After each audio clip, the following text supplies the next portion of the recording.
Bismillahirrahmanirrahim. Assalamualaikum warahmatullahi wabarakatuh. Waalaikumsalam warahmatullahi wabarakatuh. Innal hamdalillah nahmaduhu wa nasta'inuhu wa nastaghfiruh wa na'udzubillahi min syururi anfusina wa min sayyiati a'malina. May yahdihillahu fala mudhillalah wa may yudhlilhu fala hadiyalah. Asyhadu an la ilaha illallah wa asyhadu anna Muhammadan abduhu wa rasuluh la nabiyya ba'da amma ba'du. Pertama-tama kita panjatkan puji syukur kepada Allah Subhanahu wa taala yang telah memberikan rahmat kepada kita sehingga kita bisa berkumpul di tempat yang penuh rahmat ini. Sehingga kita bisa berkumpul bersama-sama. Salawat serta salam tak lupa kita panjatkan kepada Nabi kita, Nabi Muhammad SAW. Perkenalkan, nama saya Dia Aisyah Putri, mahasiswi Fakultas Ilmu Kesehatan, Prodi D3 Keperawatan. Di sini saya akan menjelaskan sedikit materi tentang adab.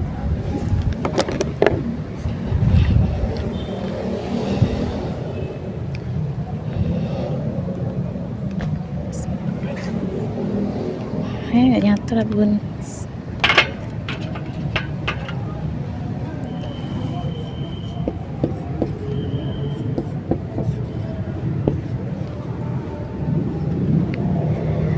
Mau tanya dong, ada yang tahu nggak adab itu apa? Iya Nia, boleh? Aturan, tata krama, akhlak. Oke baik, ada yang lain? Iya, boleh? Perilaku, oke. Tadi kan kata Mbak Nia ada akhlak ya? Oke. Sebelumnya ada yang tahu nggak sih perbedaan adab dan akhlak itu? Kan tadi kata Mbak Nia ada kata akhlak ya? Oke.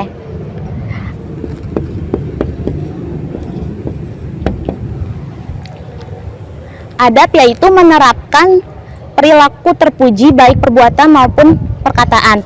Menurut ulama lain itu menjelaskan bahwa adab ini adalah memfakihkan dari akhlak mulia. Kalau adab ini dimiliki oleh semua orang, semua manusia itu dimiliki. Tetapi kalau akhlak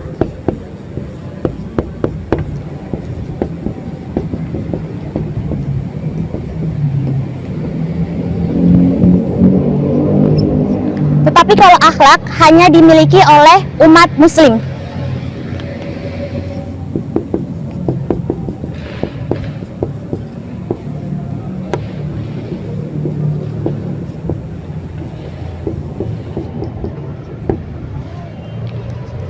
Nabi Muhammad SAW diturunkan di bumi ini untuk menyempurnakan akhlak manusia. Alangkah baiknya kita sebagai manusia beradab, maka manusia yang adabnya baik, akhlaknya pun akan lebih baik lagi. Bicara tentang adab, adab banyak macamnya. Salah satunya itu adab kepada orang tua yang akan kita bahas pada sore ini. Adapun poin-poinnya yang pertama yaitu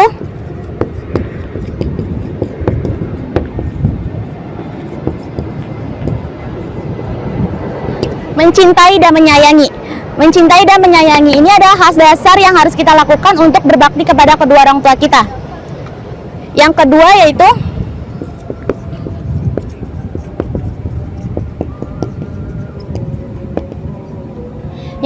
yaitu mentaati perintahnya. Mentaati segala perintah kedua orang tua selagi perintah itu tidak menjerumus pada maksiat kepada Allah Subhanahu wa taala. Tetapi jika perintah itu sudah menjerumus kepada maksiat kepada Allah Subhanahu wa taala, maka kita tak perlu mentaatinya, tetapi kita wajib untuk berbuat baik kepadanya. Yang ketiga,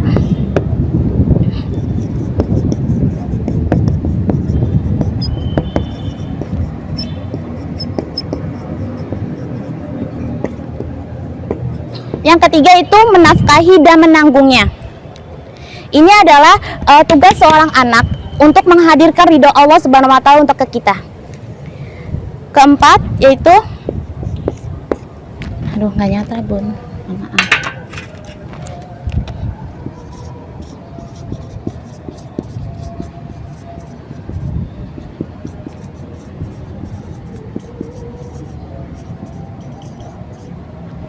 Yang keempat, berbuat baik kepada keduanya. Senantiasa kita sebagai seorang anak harus berbakti dan berbuat baik kepada kedua orang tua. Contohnya apa ya? Kita harus membantu kedua orang tua tanpa kita disuruh dulu. Jadi kita menawarkan diri, apa Bu? Ya, perlu bantuan nggak? Kalau perlu, sini saya bantuin. Itu contohnya. Yang kelima,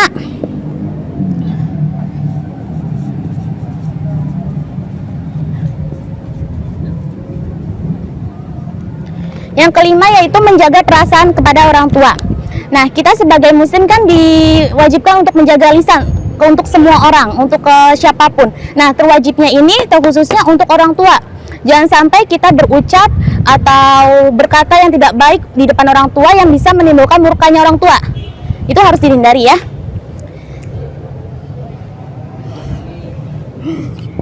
Yang keenam itu tidak menyebut dengan nama sebutan.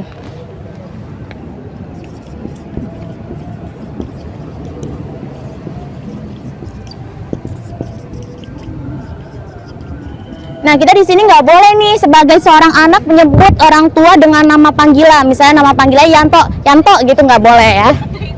Nggak boleh. Coba boleh ditanya Masnya. Mas, kalau di rumah manggil orang tua sebagai apa? Oh, Abah. Terus Ibu kalau Mama. Oh iya. Ya kita kan seperti Masnya manggil orang tua dengan Abah, Mama. Terus juga bisa Ibu, Bunda, Mama, Umi, Uma, Mami. Kalau ayah kan bisa Bapak, Ayah, Papi, Bapak, dan lain-lain. Oke, yang ketujuh,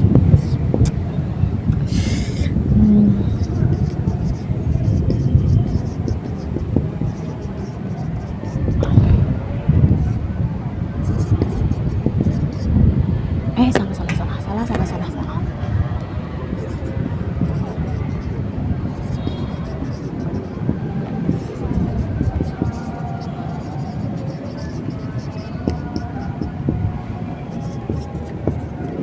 Nah, yang ketujuh ini tidak duduk di saat mereka berdiri dan tidak mendahulunya ketika jalan. Nah, misalnya orang tua kita lagi berdiri, ya kita menghormatinya, kita berdiri juga. Tapi kalau misalnya mau sama, ya kita sama-sama duduk. Nah, tidak mendahulunya berjalan. Jika orang tua kita berjalan, sehendaknya kita tidak mendahulunya. Kita di belakangnya ikuti jalan, nunggu beliau sampai kita jalannya bareng. Oke, yang ke-8 ini tidak memotong pembicaraan.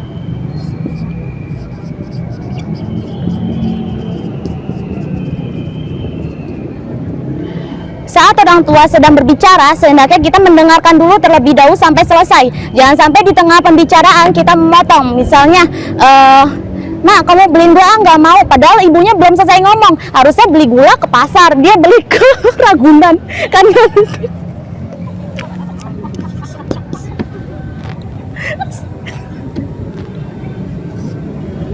aduh.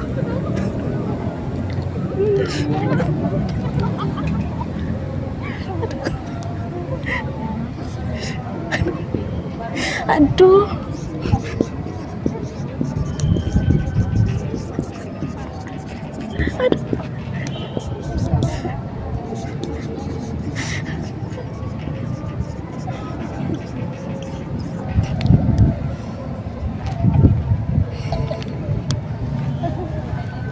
Yang ke-9 itu selalu meminta maaf.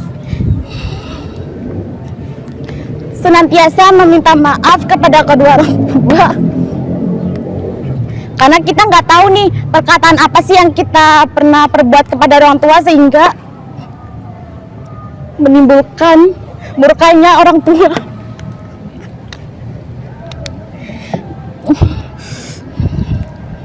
Yang ke-10, senantiasa berdoa.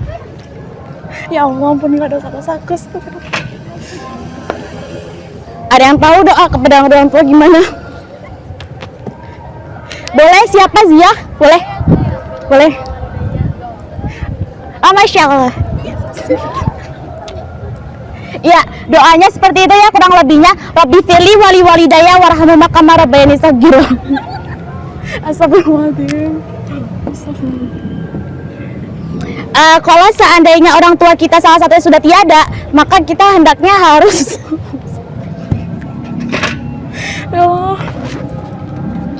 mendoakannya, karena doa anak soleha itu akan menjadi syafaat untuk orang tua. Kurang lebihnya ini adalah 10 poin untuk beradab kepada kedua orang tua. Kurang lebihnya mohon maaf. Wassalamualaikum warahmatullahi wabarakatuh.